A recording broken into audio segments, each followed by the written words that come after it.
Hey, what's up, guys? Nick here.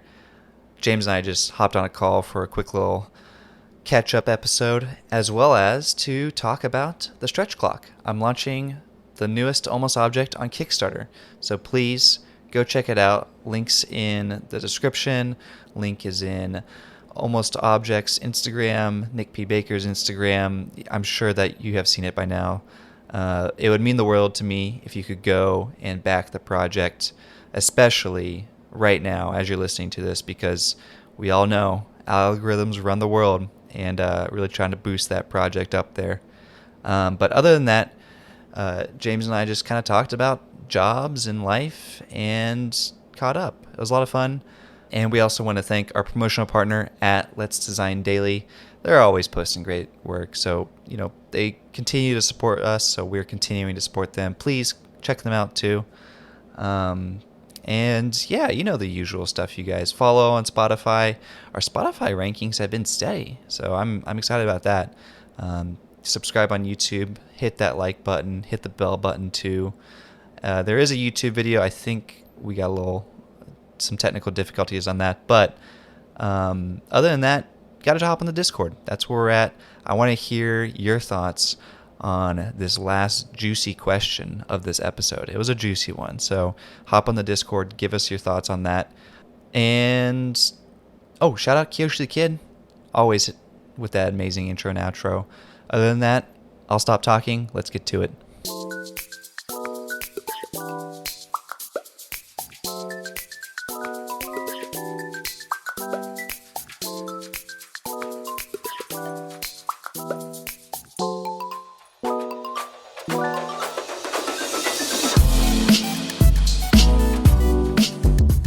Welcome to Minor Details. I'm Nick.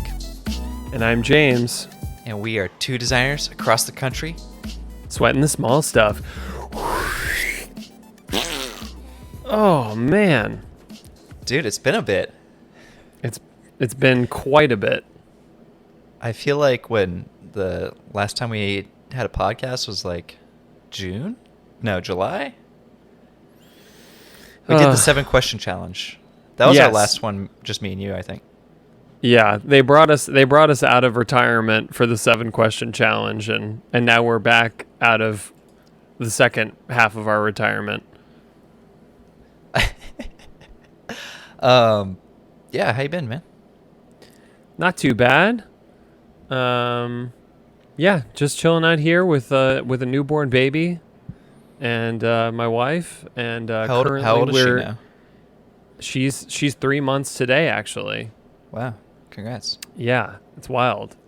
But yeah, we're currently being imprisoned not only by the quarantine, but also by smoke from the California wildfires. That's right, man. California's on fire. Yeah, it is. Are you doing okay? I mean, it's nothing like San Francisco. Have you seen the Blade Runner-like imagery out of San Francisco? Yeah, that's crazy, man. Did I ever tell you the time I was in a wildfire? That you started started the wild? No. It was your gender reveal party? You have a baby, Nick? No, did I ever tell you the time that I was in a wildfire? No, you didn't. Should I tell this story? Is this how your hair got red? What? Almost. What's okay. You should tell the story though. This sounds good. Yeah, so I grew up in North Carolina, and we don't have wildfires. I'm sure there's some wildfires on the East Coast, but it's a very foreign thing over here on the East. And when I was a kid, my family took us on a cross-country road trip in an RV. The whole, the classic, like, take a month off and, tour the U.S. kind of trip, right? Visit all the states. And so we packed up all our bags and hopped in our RV and drove all the way. I think we didn't stop for 3 days. We started in North Carolina, drove all the way across the country to Arizona. And we stopped in Flagstaff, Arizona. Wait, what do you mean you didn't stop for 3 days? You mean your dad just mainlined Red Bull and drove for 3 days straight? Well, no, we stopped at like Cracker Barrel and stayed the night, and then by the time you can stay the night at a Cracker Barrel? Yeah, you didn't know this? Okay, so So you can stay. RVs are allowed to park at Cracker Barrels and also Walmarts. Those are the two places that Oh. no one will come and bother you. Other places, obviously, you're not allowed to stay overnight in vehicles and things like that. But Cracker Barrel and Walmart are kind of like the two places. But Walmart's terrible because it's open 24/7, and at 3 a.m. there's like drag races in the parking lot, so it's not the best place to sleep. So Cracker Barrels were the best stop. It's free. Gotcha. You just park there, you sleep overnight. But I would always wake up and my dad was driving the RV, so he'd drive for like 12 hours. We'd stop at another Cracker Barrel. Yeah. So it was a Cracker Barrel tour of the United States. I mean, that's all. That's really all the U.S. is. Really, it's just a bunch of Cracker Barrels. I guess Unreal. Probably for our international listeners. I don't know if Cracker Barrel is an international restaurant. It's like a country food kind of restaurant. A lot of breakfast food. I think I've only been like one time to a Cracker Barrel.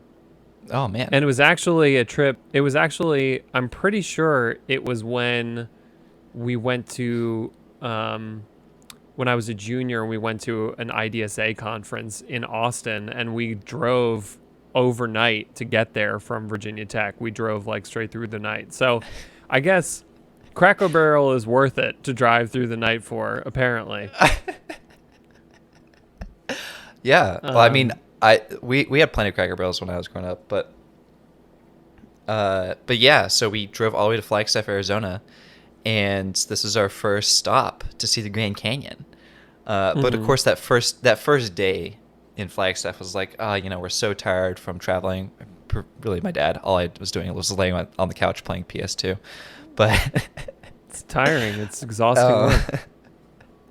Yeah, we went to see the Grand Canyon a little bit. I think it was like a subsection of the Grand Canyon, but we came back early for lunch and to let the dog out, and my mom went to put some laundry in the campground laundromat, and my dad had to go do one last thing for his business meeting or his job, because he was taking off 4 weeks vacation, and he had to sign off officially, so he had to go and drive to the Kinko's. We were pulling a car. So my dad went to drive to the Kinko's and fax something. I think he was scanning or faxing. I know this sounds really old school. I mean, I guess it was 2007? Yeah. I think it might have been 2007. I was maybe 10. I can't remember. Anyways, though, Holly and I are sitting in the RV, and the sky gets kind of dark, and we're like, "Whoa, what's going on? Is a storm coming in?" And we walk outside, but it starts to get kind of red, and I look up at the sun, and the sun is like blood red, and I'm like, "Whoa, this is weird," right? We have no clue what forest fires are, from the East Coast. It's like, I don't know, it's not something we experience. And of course, I start just taking pictures of it, whoa, this is sweet, right? Anyways, Holly and I are just hanging out outside, my sister. And my mom comes back from the laundromat, and we're all just in awe. And then all of a sudden, this firefighter comes up to us in full garb and is like, "You guys have to leave now. There's a forest fire coming this way." And we're like, "Okay, yeah, we gotta go. Let's pack up. We'll get Dad here in a bit, and we'll leave." And the firefighter's like, "No, right now," because what's interesting too is I don't think a lot of people understand how fast forest fires move. I mean, they move at the speed of wind, which can be 20, 30 miles sometimes, and it can come up rather quickly, much faster than you would believe. But my dad is at Kinko's. He, quickly starts driving back. Did you fax him? Did you fax him at the Kinko's? You're like, "Dad, there's a fire." I'm pretty sure we just called him on his cell phone. We had cell phones. Oh, okay. You didn't page his beeper? You didn't? My dad jumps in the car. He goes, and he gets close to the campground.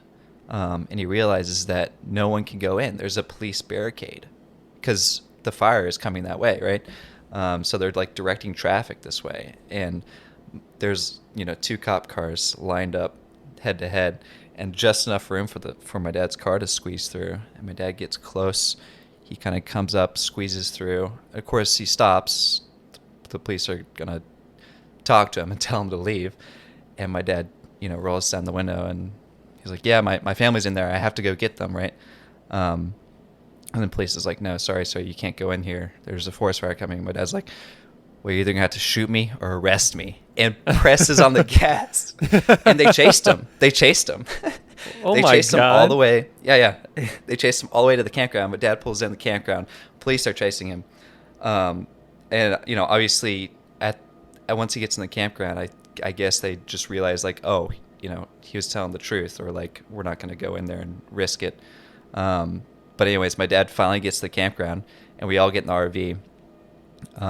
And as we were pulling away, I could see like tents on fire in the back, which is crazy because like to imagine that like we spent maybe 30 more minutes at the Grand Canyon, it would have been gone. Plus, we had a dog, so it would have been crazy. That's insane. Yeah, thankfully that's a great line. That's a great like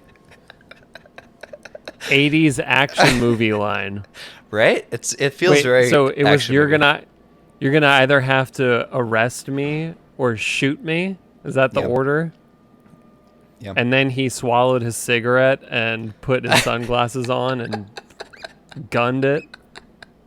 It's amazing. Oh, that was a little tangent. Yeah, no, that was a good one. But I'm glad you're I safe. can't imagine. You're safe, I mean, though, right? Yeah. Okay. Yeah. The fires. There are a bunch going on, and there's one kind of like northeast of the city. But we're kind of on the coast. Okay. So I don't know if there's much of a concern down here, but yeah, I think the fires are significantly worse up closer to San Francisco and even in Oregon right now.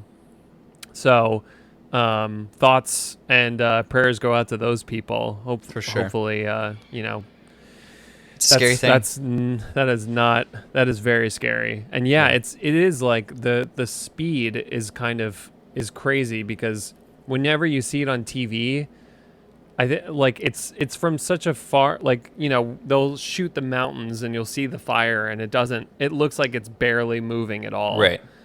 But, that's just a product of the distance at which they're filming the fire. It's crazy. But anyway, that's an intense story. Your dad's a badass. Yeah, he loves telling that story because it's a very dramatic story. Yeah. But I guess we kind of went on a tangent, but I have some big news, man. Yeah. I am launching a Kickstarter. Hey, Nick. I mean, I assume. Look at you. I assume that whoever's listening to this probably is aware of my Kickstarter by now. But yeah, I'm excited to launch the stretch clock for Almost Objects. And I've posted a little bit about it, but it's a rubber band, and you put a clock movement in it. And then you can wrap it around a found object. So I have my stretch clocks in the back here. Yeah, I see those.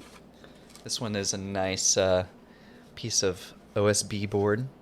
And I also have bricks. Lift those. Show us your strength, Nick. It's are those heavy. Foam bricks? No, they're real. Are those blue foam bricks? Did you paint those? That would have been smart. Make them light. But yeah, I'm really excited. I haven't done a Kickstarter before, so it's something new. And coincidentally, the Discord was kind of the driving factor in convincing me to do a Kickstarter for it. The inspiration, the catalyst. Yeah, I think. Yeah. So. No, go ahead. Oh, I was just gonna say, I think I've always been kind of hesitant from Kickstarters. I don't know why. I think I just think it always had this kitschy, gadgety thing to it. It's like, oh, I'm doing a Kickstarter. It's going to be another multi-tool thing or another backpack Yeah, thing. but we know people like Creighton Berman and also like Craig Hill Studios in Brooklyn. Like they do really nice, and also Yeah. CN wait CNM C CNH what C is it C CW and T. CW and it's one of the letters that I mentioned. Okay, so it's CW and T. Yeah. And they all do really nice objects. But you're talking about kind of like the bulk of what you see on Kickstarter. Yeah, I mean, I don't know. I think that was kind of the tipping factor of like realizing that, hey, like it's kind of what you make it, right? It's a platform to get your word out, platform to get the support, and I think I've launched two products previously, the bend mirror and the stretch clock, and or sorry, the bend mirror and the spin ball opener, and Mm. it was a lot of fun to like make those things and produce them and sell them. But I think I'm ready for that next step of really kind of pushing the brand out there. Because before it was just kind of like I'm selling to the people who follow me, right? I'm selling to friends of the friends, someone who knows who I am, knows about the brand, and that's about it. But Yeah. I think the Kickstarter is going to be a great way to get some new eyes on Almost Object, and kind of get the brand out there. So that's kind of Yeah.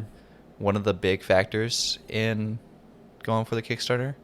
Of course, funding is important as well. I think if I can get a significant, backing, certainly would bring down the costs of the stretch clocks. So, Yeah.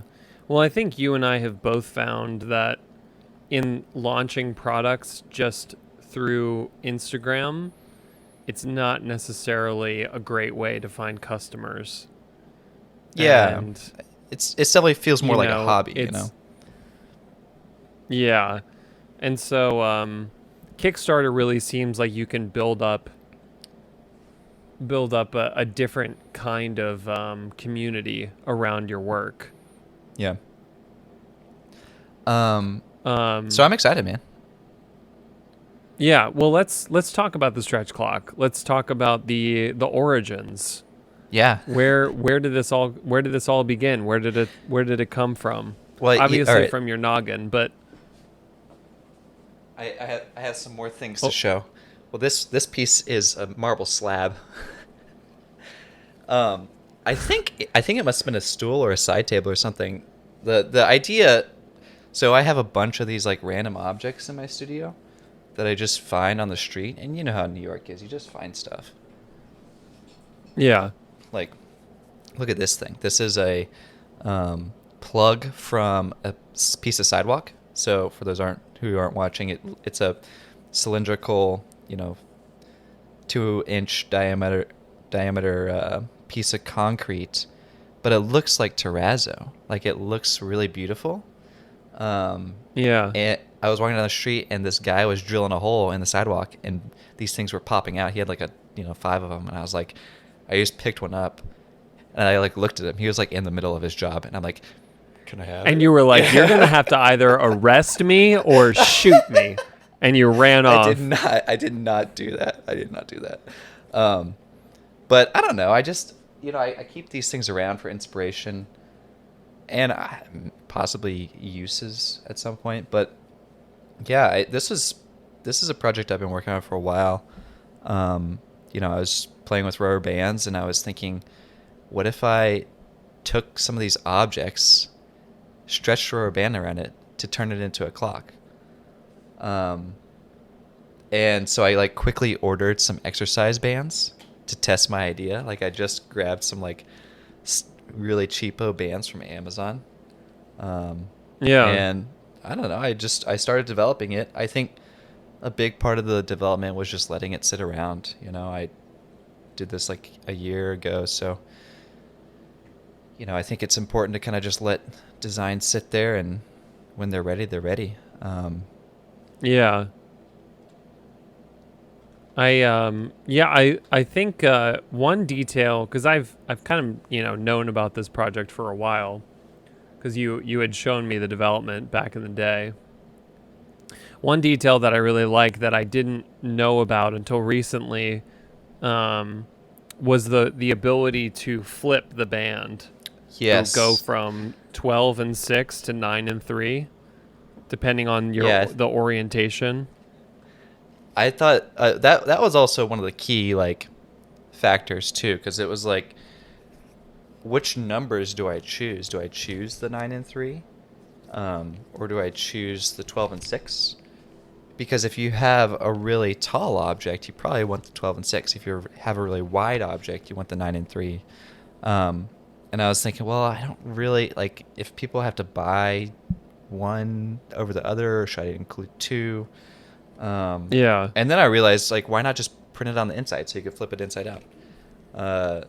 I think that that was for definitely me, a good detail. That for me is what sells it. Like that, Yeah. like that. I think that's because like for somebody who's gonna want to fund it and purchase it, like they might not have an object in mind already, or like maybe they do, but I don't know. Like maybe they want to play with the band a little bit more, or like find that perfect object for it. Yeah. And that ability to get both sets of numbers with one band, I think it's a pretty delightful moment there.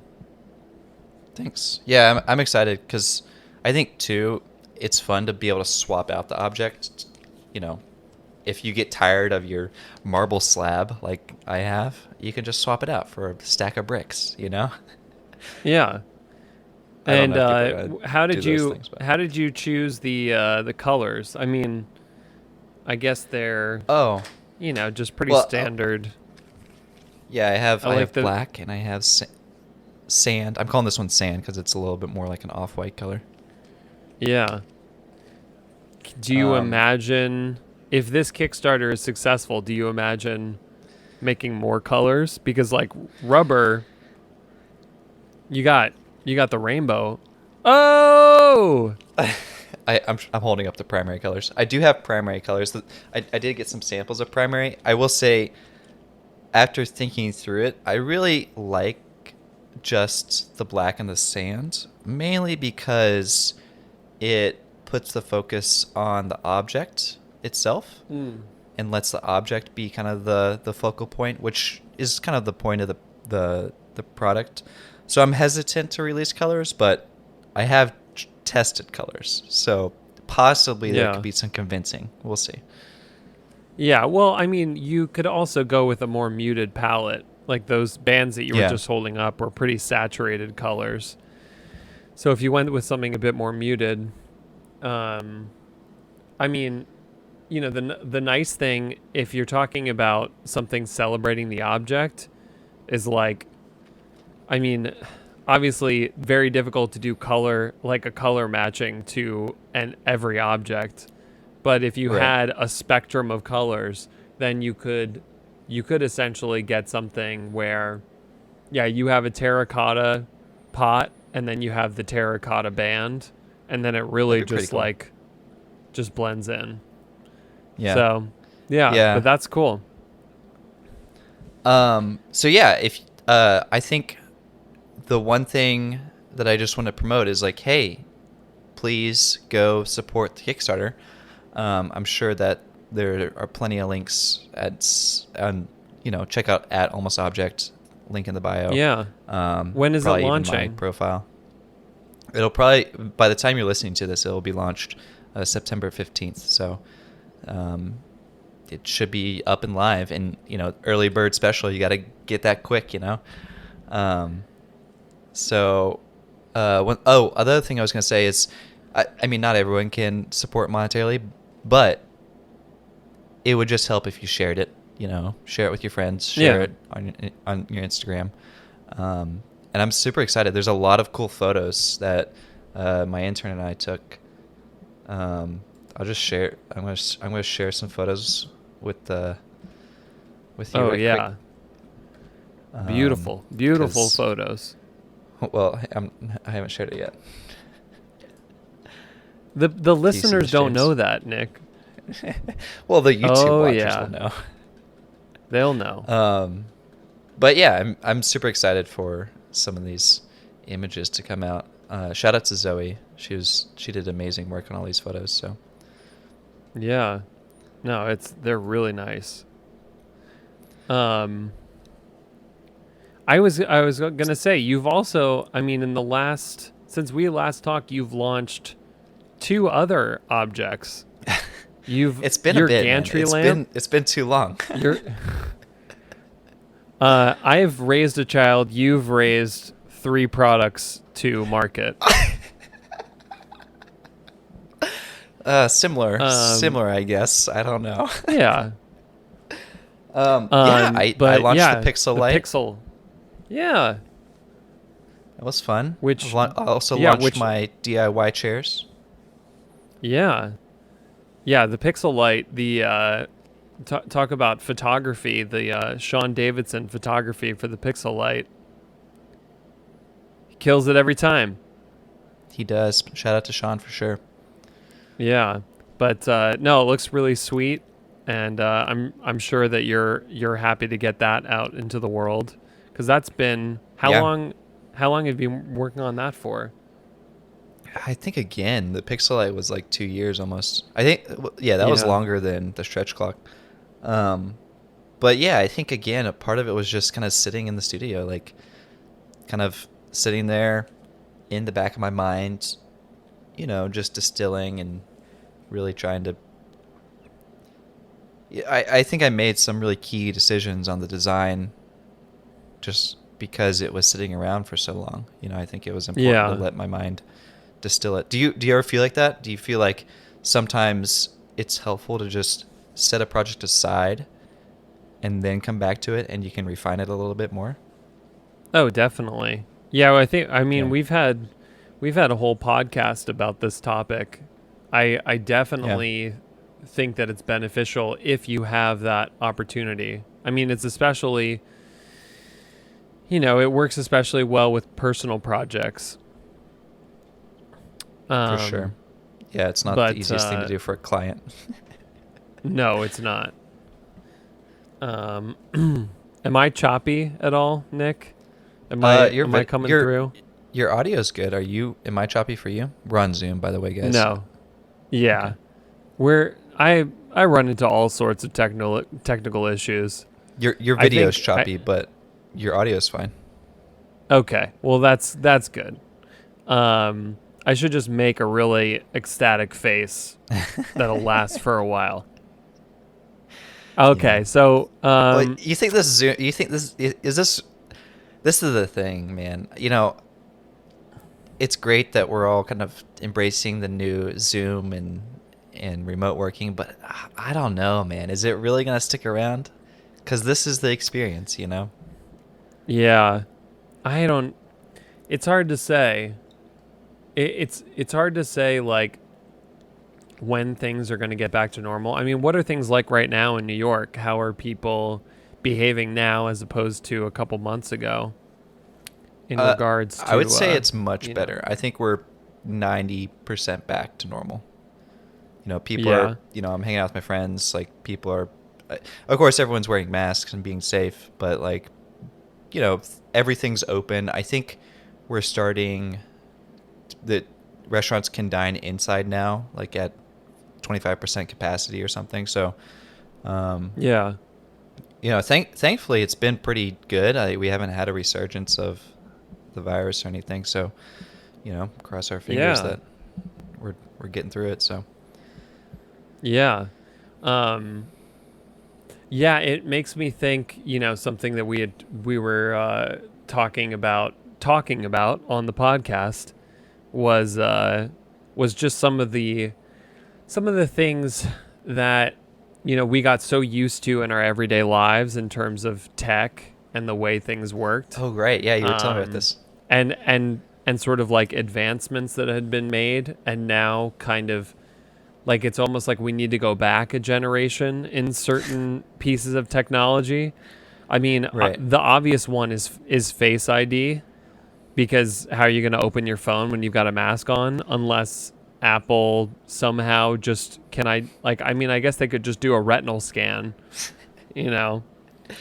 Yeah, that's the thing. It's like it's frustrating to use certain things with the mask on, right? Yeah. Yeah, I mean, and the masks themselves. I mean, I don't know that anybody is thrilled to have to use the masks in general. I mean, I've gotten used to it, but certainly like there are times where we're walking through a store and I just like have to take a quick breath, like pull down the mask and take a quick breath and like pull it back up. I'm sure I'm going to infuriate somebody on here, but another thing that we do a lot of is take walks with the baby around the neighborhood. And it's not like the neighborhood is crowded. It's pretty quiet, so you don't often encounter really anybody. And if you do, there's a lot of like running across the street so that you don't have to pass that person. Well, you can't do that You in New treat York. every you get hit by a car. Yeah. Yeah, parkour skills. Work on your parkour skills. But another idea that I had was like, if you're walking through a neighborhood and it's rare that you would be passing anybody, I just want a mask on a stick, like opera glasses or one of those, masks for a masquerade party. I just want to be able to hold up the mask, walk by somebody, and then put it down. Like That's amazing. right now people are doing things like, you'll have the mask hanging off your ear if you have a certain type of mask, or like I saw somebody the other day who had a mask that I'm not sure if it was two ties, but they had it tied around their neck and then they walked in somewhere and they tied the top portion of it back.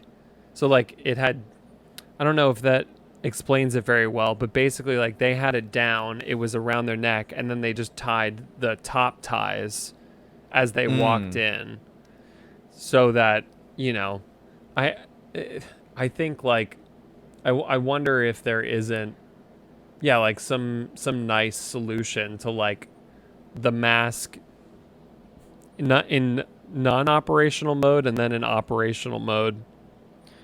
I tell you what, man. And All those design students right now, they got the solution. So many masks. oh yeah, for so sure. many masks. So I think so who many was masks, making the so joke? many Were face you making the shields. joke? I feel like someone was making the joke that was like, 2022 rolls around and all the senior portfolios are just masks. Everything is masks. Oh yeah.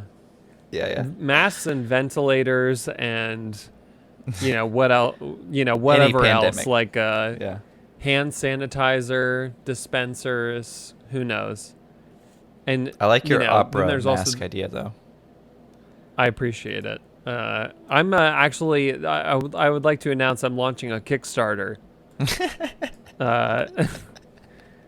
No, I'm kidding. But and then there's also the face shields, and I don't know. I mean, I've considered getting a face shield just so that you can interact like humans a little bit again.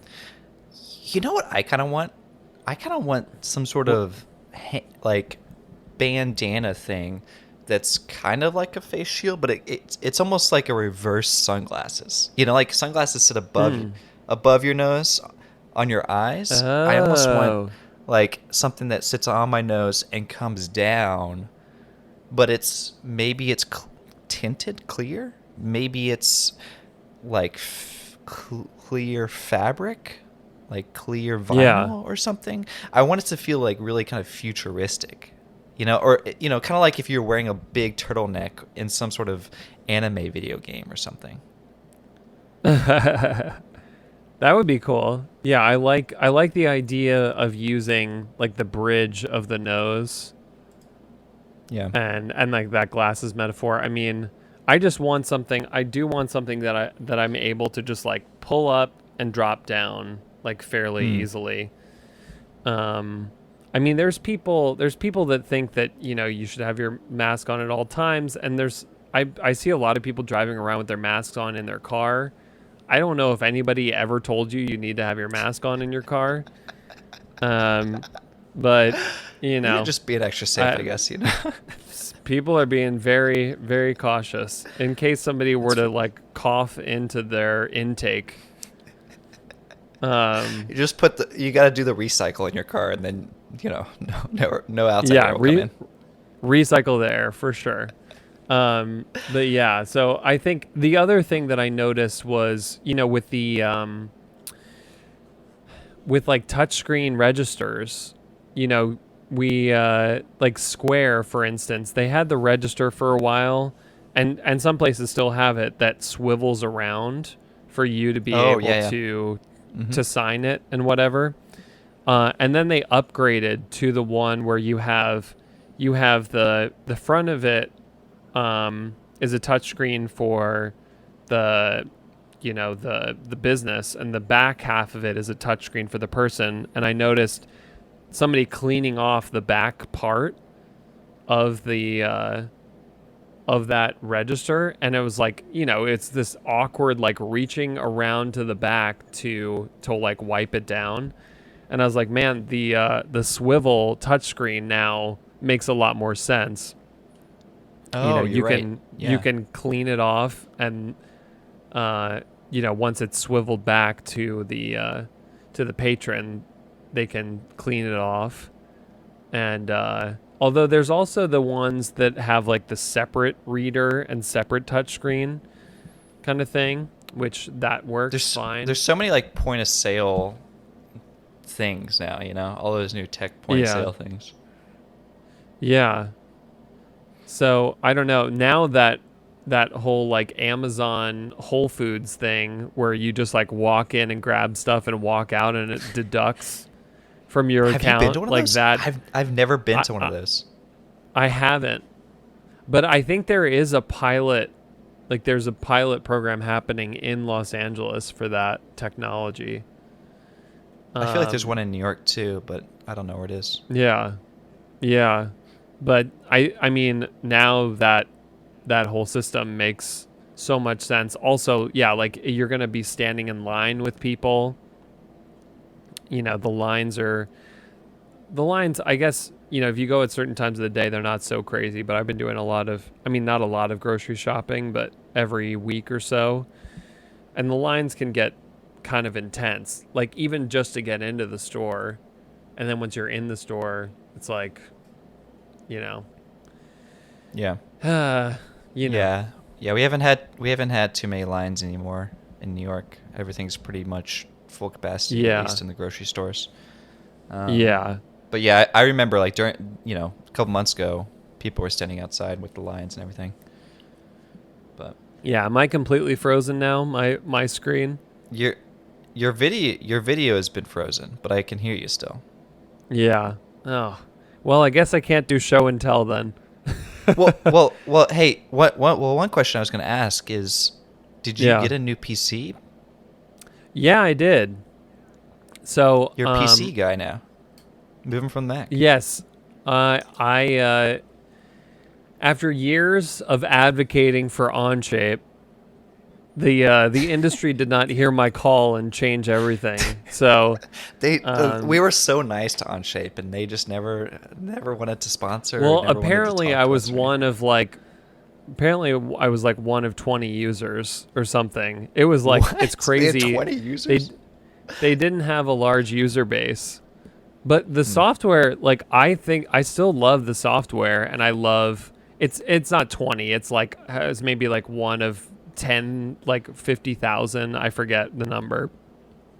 I think it's like 10,000. And don't quote me on that. But I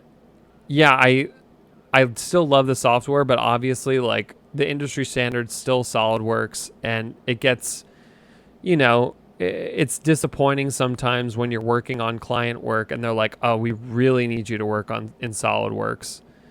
And you Yeah. know, you're just creating headaches otherwise if you're like, oh, I'll do it in Onshape and export it as a step or whatever. So I just decided to bite the bullet and get back into SolidWorks. I also just wanted a better machine for rendering because my MacBook just wasn't cutting it. And so I don't want to mention a name here because I'm afraid that if I mention a name, everybody will inundate this person with requests. But I asked a specific person, like, can you recommend me a PC to build? Because I wanted to do a PC build. And so they basically just gave me a list of parts for what I needed, and I bought those, and I put together the PC. And my God, do I have such a greater appreciation for the technology inside of all of our electronics, like, and just the marvel of like what we have done in terms of tech for, you know, it's just incredible. Like It's what cool, right? the, you know, to really like have and hold the components. And like, I didn't do, you know, the intense research to know, like, I can't rattle off what every single thing does and what everything means, but I Right. certainly Yeah, now having held, it gets really complex.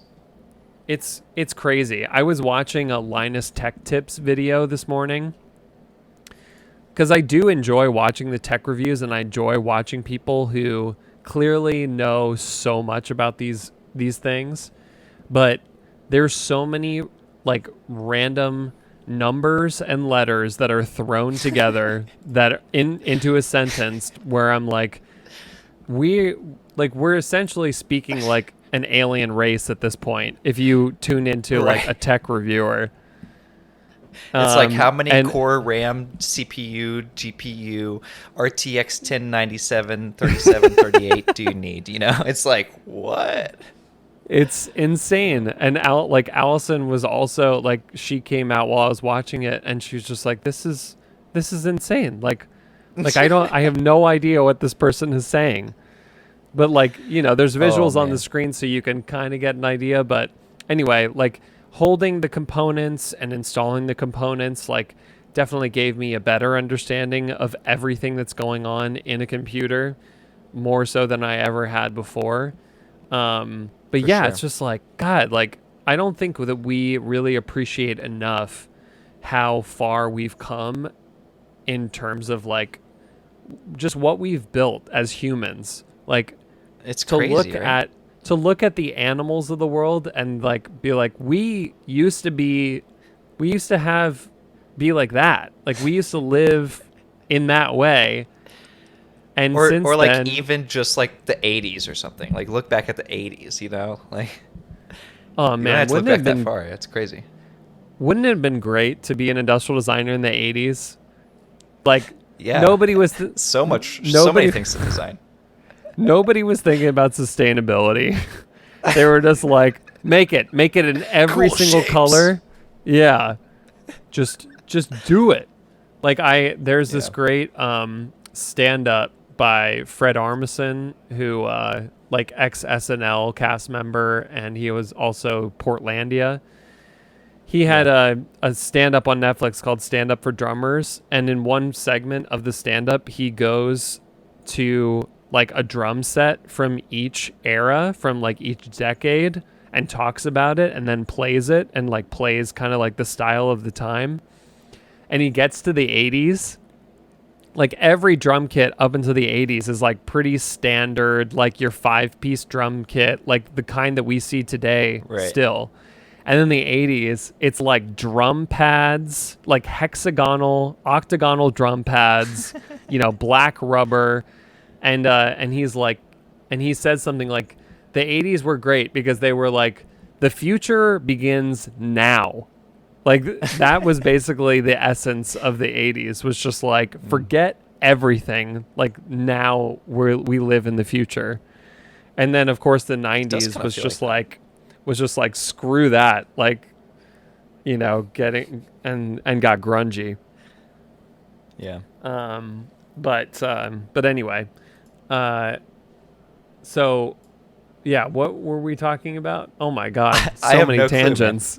I have So no many clue. tangents. I mean, this is just kind of like a catch-up episode, anyways. Yeah. Um, Yeah, ketchup and oh, mustard I was gonna episode. shout out. Oh, we were talking about your PC build, and I did want to shout out Will Oh Gibbons yeah, yeah, yeah. because he's done a great job of explaining what to get if you're looking to build a PC for industrial design. He's done a great tutorial on his YouTube channel, so check out Will Gibbons on YouTube.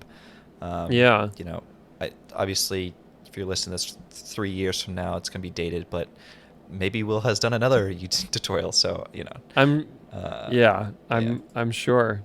But the other thing that was kind of an inspiration, before I moved out to LA, I did all this research into design firms and things that were out here and Yeah. companies. And there's this I think they're pretty much a startup at this point, but there's this company NZXT that they are the ones who designed the case that I bought.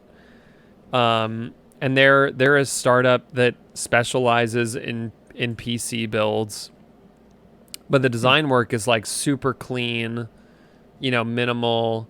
And that's the thing, is like one thing that's kind of turned me off about PC builds is just like the cases and like the colors, like there's just like a sort of this like gimmicky nature a little bit to a Yeah. PC build, and I don't It's all the understand that. LEDs and So yeah. so I'll tell you a story about my PC build. It was like, I don't know, it was maybe a month ago, and one night, like Allison and the baby like went to bed, and it was like 10 o'clock, and I was like, I've had these parts sitting around, like I had finally gotten all the pieces. The parts had been sitting around, and I was like, I just need to build this thing. I just need to crank it out. And so I watched this video. Oh, what's the guy's name? I'll try and remember the guy's name, because somebody had recommended this video to me, Okay. and actually my sister-in-law's boyfriend, who just built a PC, and so I just sat down for like 4 hours going through this video, and of course there were like little differences between the video and the components that I had, but Yeah, I of course, sat yeah. there and I was just like pushing through, and it's not a smart idea to stay up until 2 a.m. when you have a newborn baby, because that newborn is never gonna sleep in, and so I stayed up until 2 a.m. and I'm like, I think I've got this all set, good to go. I flip the switch and it's just nothing. Like nothing happens. Zero. Okay. And I'm just like, Oh oh boy. my God, why? Like, why would this be happening? And I think actually there was like a light on the motherboard that was lighting up. But the next day, I spent another 2 hours troubleshooting, and I had just like mixed up two cables for like, I think for like the front panel or something, and I forget which other piece it was, but it was just like these two little pieces.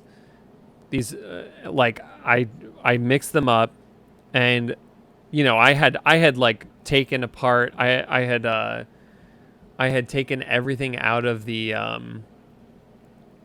power unit, and like rewired, like went back through and wired everything again, and Oh so, man.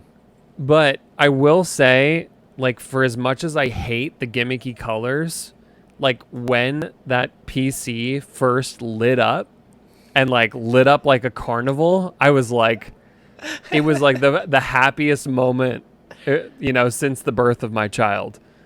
It was, Oh my gosh. and I don't know if you should put it that far on the list.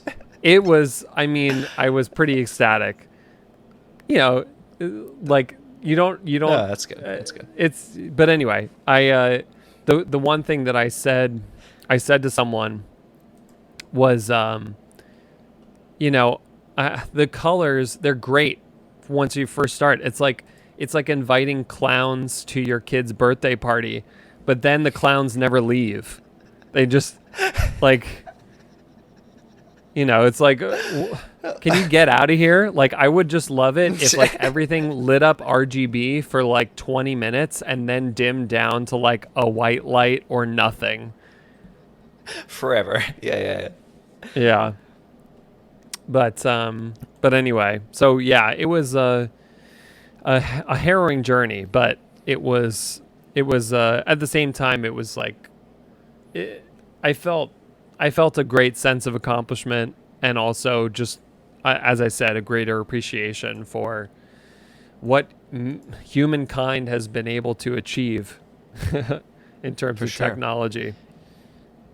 It's crazy, man. Tech just moves so fast. We're on like quantum computing now, and the Yeah. future's gonna be crazy. Elon Musk has his Neuralink going, and Oh you know, man.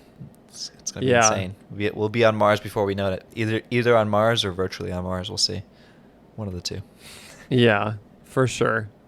I don't think I'm going to Mars, but we'll see. I, I Well, gotta get. we should just do a Zoom podcast from Mars, and I'll Zoom you from Mars. You're going to Mars? Yeah, I'll probably go to Mars. Probably when I'm like 60 or something. Yeah, I saw this great. I don't know if I've ever mentioned this on the pod before, but I saw this great animated like short about a guy who's like the first guy to get fired on Mars.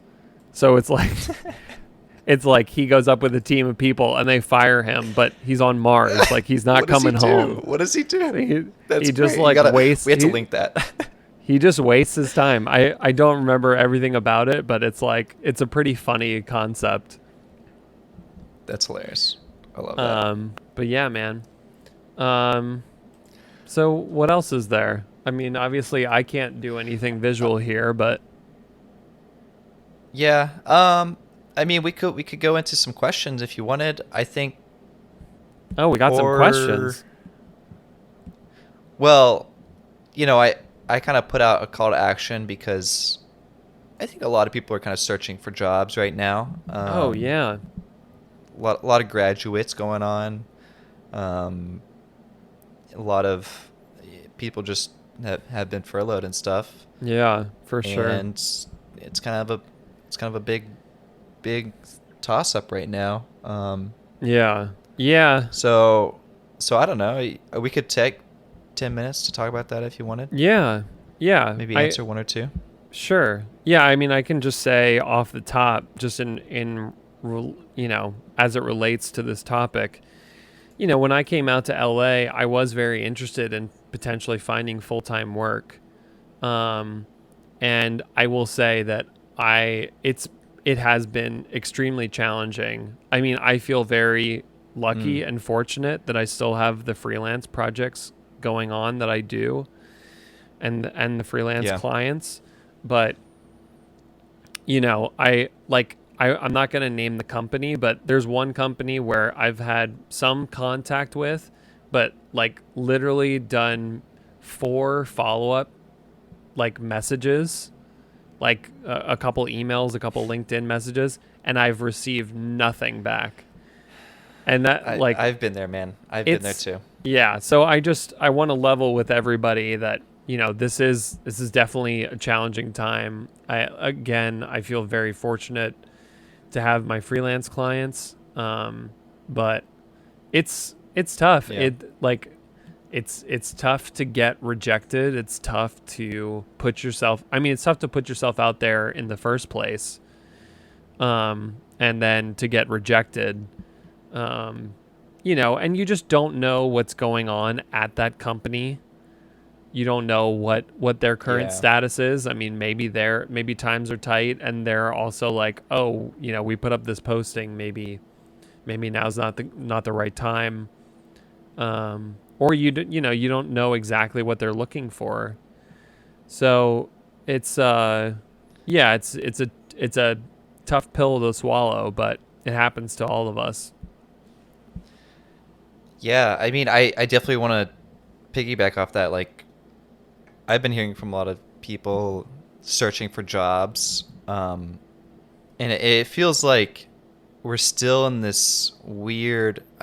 I don't know how it was when you graduated, James. When I graduated, it was like you were lucky to get a job. Like you were lucky to do industrial design. It's such a competitive thing, and you got to be at the top of your game to even be Yeah. considered.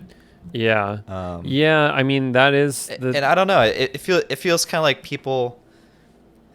I don't want to say they like feel like they deserve a job, but it's a competitive thing, and if you want it, you really have to go out there and you have to apply to every single thing you can find. And maybe it's in the middle of nowhere in Kansas, and you hate Kansas. I'm sure Kansas is great.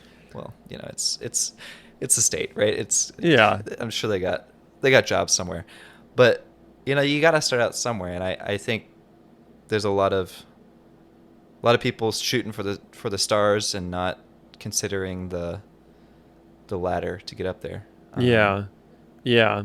I think I don't know. That's my kind of take on it, but yeah, no, it is a competitive industry, and you know, you just, like you said, take what you unfortunately take what you can get, but hopefully, you know,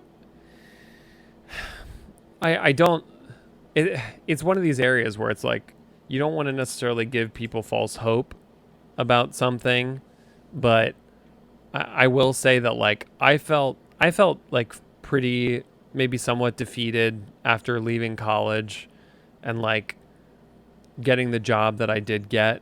But honestly, like looking back on it, and even once I had it and I'd been there for a while, I realized how fortunate I was. And it also just yeah, gave me that opportunity to make a name for myself, start to gain a reputation for my work, and for sure. was is like most people know, like network is like more than half of the battle For sure. once you're in it. But anyway, Um, what are the questions? yeah. Okay, so we got a few here. I think I'm gonna try to pick out some more unique ones that I haven't heard before.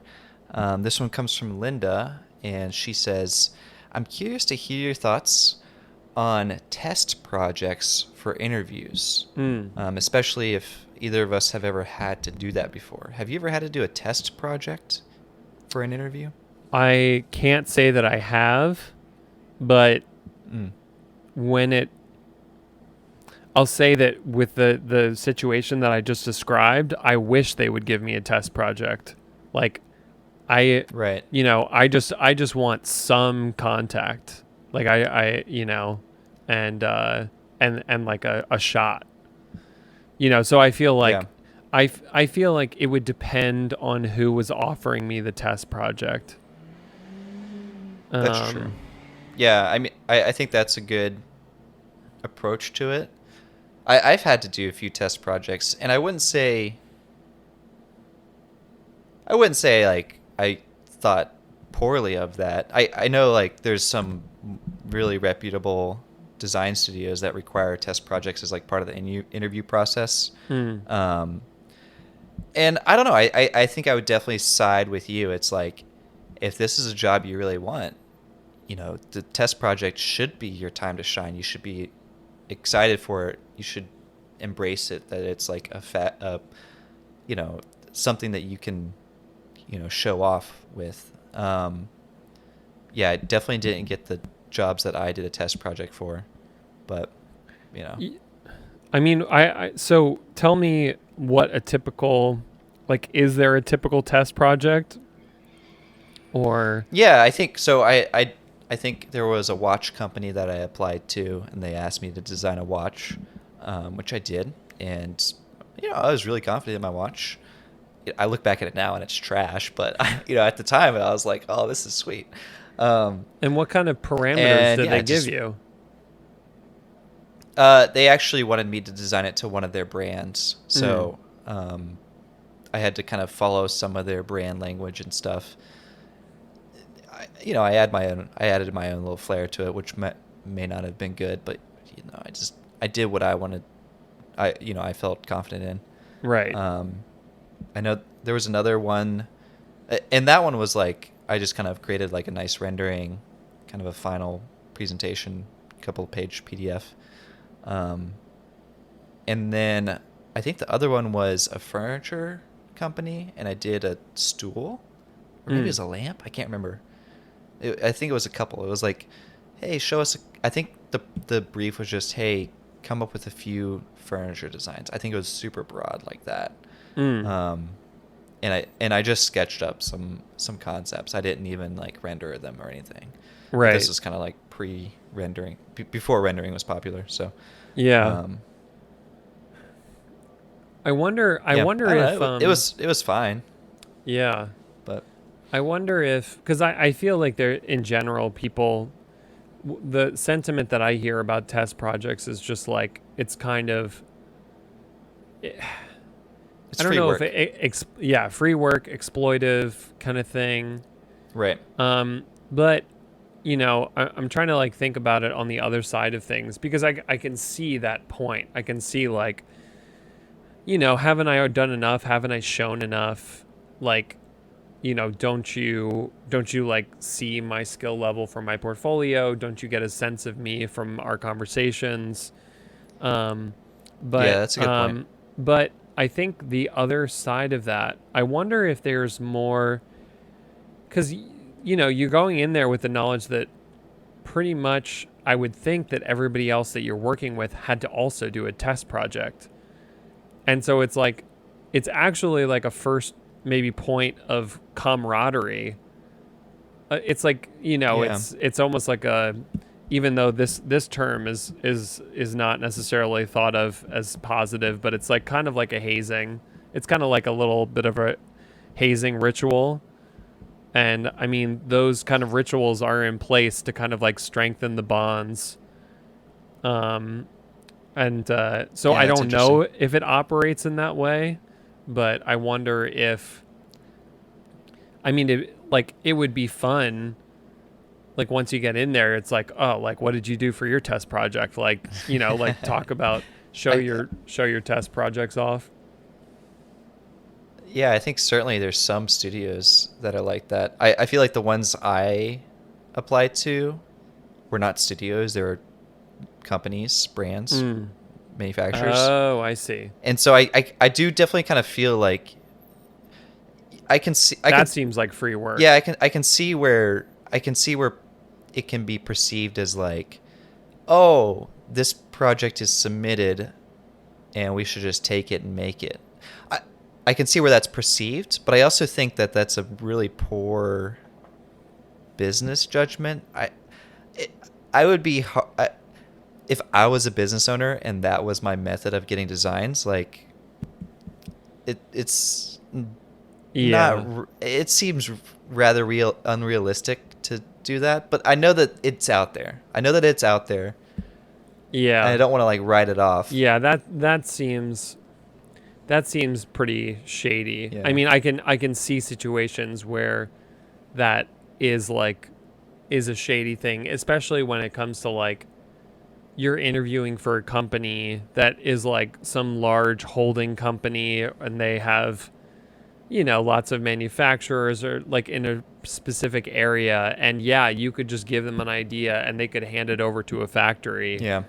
And that factory could potentially, but at the same time, like that's a lot of risk. The idea, That's just like a lot of risk for the company, I don't right? know. Like, why would you go out of your way to steal an idea from a potential? It just feels like, oh, why not?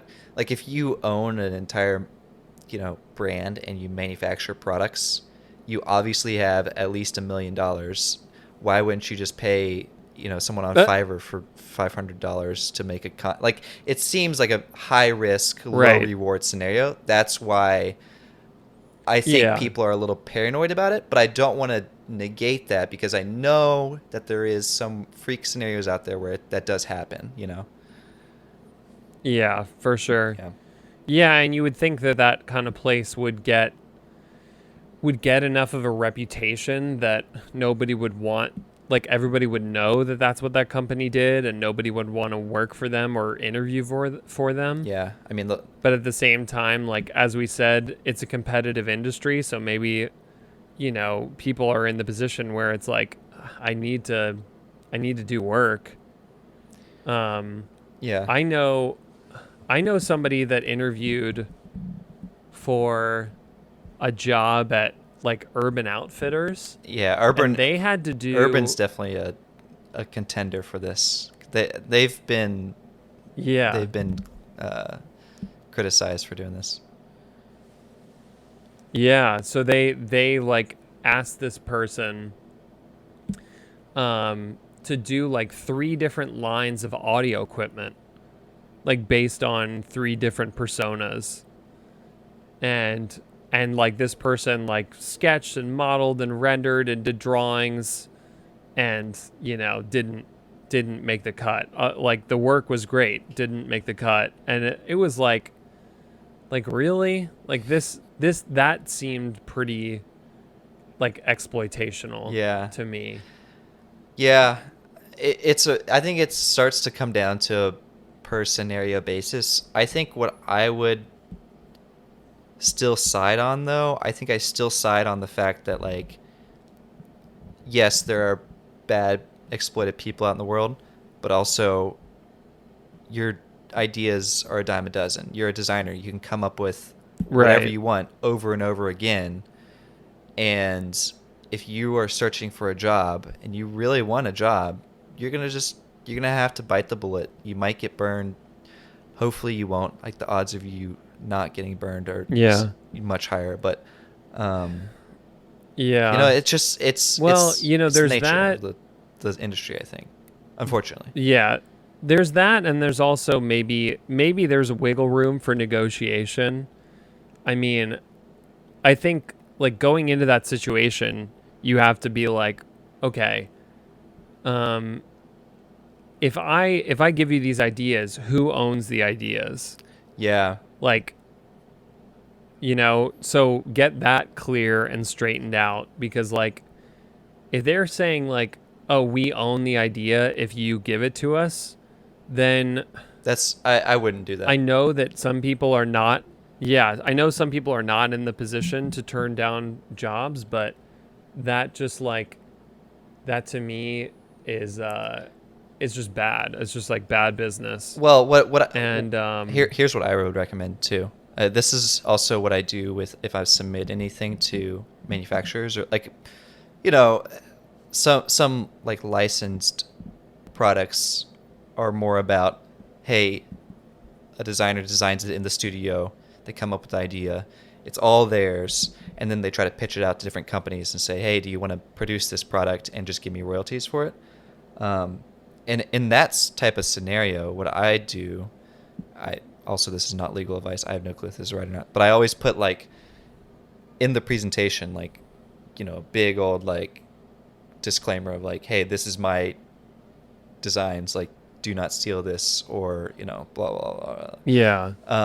Just to like make or it else. Yeah, just to make it clear, and like, my name is on all the designs, and it's like, hey, like, whoever looks at this PDF recognizes like, hey, if this was stolen, it's a conscious decision. Like, they consciously know, because I'm sure that there are some other scenarios where it's purely accidental, where they have a bunch of PDFs. I mean, obviously people are interviewing a ton, right? They probably have several of these kind of, spec projects, and maybe they get mixed up in the stack.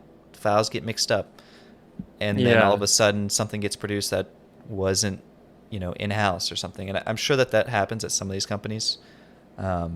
So I would just make it like very obvious that whoever is doing this is consciously making a wrong decision, Right. I mean, that, like, have you ever considered just like putting in a watermark over the PDF? Yeah, images. You could do that. I mean, I'm not a watermark before guy. you ever sign a contract. Yeah, well, the thing is like, yeah, but it's like before you ever sign a contract for production or something, like you would send a PDF that has watermarks, ideas. yes, you could do that. I think you could do that. Me personally, I wouldn't do that just because it's aesthetically not nice. But you could do that if you were super protective. Yeah. Yeah. Right. Right. But yeah, no, it's an interesting conundrum. I will say that like I've encountered scenarios where I'm like, I either have to give in here or I'm not going to get this job. And in one scenario, like this one freelance gig was lowballing me, and I was like a week before, I was trying to negotiate. They weren't doing anything about the negotiation. And then a week before the project was starting, I was like, you know what? I'm not doing this. Yeah. And they freaked out and they were like, no, we need you for this. And so then they changed their tune and they raised the rate. So there is something to, if you can play your cards in a way where it's like, I don't need this. And I mean, I know that there are a lot of people out there that need work. But if you can at least put on the show of like I don't need this job, then I don't know. Yeah. That's a good. It's just like a better position to come in on. I would definitely agree with that. Like, build leverage however you want to do it. Obviously, when you just graduate, you have nothing. But that's why it's so important to get that first job, because that's when you have at least some money coming in where you can stock it, you can save it. So when the opportunity comes, when you decide to take that next jump, it's not like, oh crap, I'm out of money, and I also didn't do anything for the past 2 years in my free time. I don't even have an updated portfolio. Like, if you're in that position, that's just not a good position to be in. You gotta build. Yeah. You gotta make sure you're constantly building, because then Right. when the opportunity comes like that, where it's like, oh hey, we really love you, we'd love to have you come work for us. Here's our offer, and you're like, sorry, I can't do it. And then that's when you have the leverage. Just like, if they say no, all good, because hey, you saved up, you have a cushion to fall back on. And if they say yes, Yeah. or if they say yes to your counteroffer, then that's even better, right? Yeah. I think a lot of this, and this is something that I've been thinking about a lot recently, is like building up the network and the confidence and the leverage while you're in school. And when your school doesn't necessarily have a program like DAP does, like the co-op thing, or there's no guarantee of an internship, really go for internships. And if you can take like a semester off, like I wish that I had taken a semester off to like take an internship, because we know from the podcast with Reed that there's not as many applicants during the fall and spring semester for internships. Yeah. If you can start to build up that reputation, that network, that kind of professional leverage, that's going to put you ahead when you get out. Now, all that being said, I didn't have a single internship before I graduated from college. And look at me now. But no, I mean, it's never too late to build up that reputation and everything. But the earlier you can do it, obviously, the better off you'll be. Yeah, and it's hard too. It's not easy. But, like we say these things, but like I realize going home and putting in that 2 extra hours of work, or like living in a cheap apartment when all your friends are balling out, is not fun. But like, yeah, it's, first of all, who cares? Live your life how you wanted to live, and make great designs. That's what really matters, I think. Yeah. Yeah, my friend Oscar, when we first moved to the city, he was literally couch surfing for months. Working in the city, because he was like, I'm gonna work here. I'm like gonna make it in New York, and I'm gonna work for like great design places, and he's had a great career. Didn't he work for So Nendo? He worked for Nendo too, right? he interned for Nendo, Which is and crazy. then he worked at a toy company called Kiddo for a while, which Yeah. did some amazing work there. Hmm. So I mean, we should get him on the pod sometime to tell his story because he's got a great one. Yeah, But that'd be good. yeah, anyway, that's That was a good question. Long yeah, no, question. that's a great question. Thanks, Lindy. Yeah, I think Yeah, I think that's it. that may be the only question we have time for. Clearly, we haven't talked in a while. We just got so much to talk about. A lot of tangents, but I'm sure the Discord fam and Minor Details listeners will love it. Yeah, speaking of Yeah, Discord, get on there. That's where we're at. Hang out with us every day. yeah. Hey, what about that Kickstarter, Nick? Yeah, go check it out. It's I don't know the URL, but it's gonna be posted in the description. It'll be posted on @NickPBaker. It'll be posted on @AlmostObject. I'm sure that I'm gonna blast it out to literally every single thing I can, including the podcast. That's why we're a big reason why we're doing the podcast. So I'm sure that you will be able to find the link. And please go support it. It would Yeah. mean the world to me. Really want to knock this thing out of the park. And also the thing is too, I know if you're listening to this on the day of, it's super important to back the day it launches because the world is Oh. ruled by algorithms.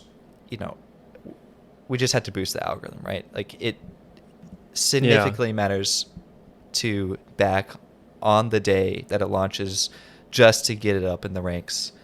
So please, if you're considering it, go buy it, go back it. It's early birds are going to be $28. The normal birds, is that a thing? 34, I think. But yeah, it's a simple little product, and I'm super excited about it. It's one of my favorite Almost Object releases, so it's gonna be fun. Also, Yeah. you can show off your object by hashtagging stretch clock. So I'm really excited to see what people stretch it around. So that'll be fun. Yeah, for sure. Cool, man. Well, it's been great catching up, and we'll have to do this again soon. Yeah, sounds good, man. All right. As always, I'm @NickBaker. I'm at iDrawing Receipts. Peace. Peace.